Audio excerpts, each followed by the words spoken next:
that Silicon Valley has essentially merged with the national security state. They're contractors for the military. They're contractors for intelligence, Google, Microsoft, Amazon, all of these guys. That's what they do. And they manipulate us on their behalf.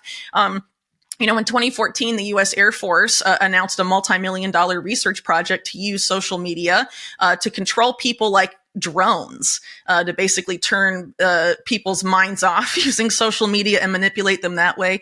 And militaries around the world, I know it's true in the UK too, with what I believe is might be wrong, but I think it's like the 77th Brigade or something like that. There's all of these military agencies and security agencies focus on manipulating online opinion. And they've invested millions of dollars in bot armies. And do you think that someone that is a contractor for the Pentagon and for these militaries around the world now through SpaceX is going to say no to those same militaries' bot armies that they've developed to manipulate people's opinion on behalf of the so-called deep state that we're all supposed to be targeting and fighting against?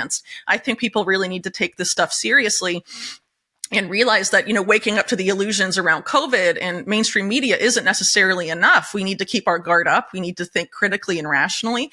And we need to question everything, and we need to go straight to the source. That's why I make an effort in all of my articles to extensively hyperlink and source everything I say. Please go engage with that material yourself. Look at the things I researched and the sources I used and draw your own conclusions. Maybe you don't agree with me. But I think, a lot of people that woke up, I guess, from mainstream media have moved to maybe different sources, but their relationship with media is the same. Just listen to what the person says and take their word for it, and don't do any due diligence or research. And I think people need to become, just like we need to take individual responsibility with our lives, we need to take responsibility for the media we consume as well, and become active consumers of media, not just passive media consumers, or we'll just continue to be manipulated in this way and distracted.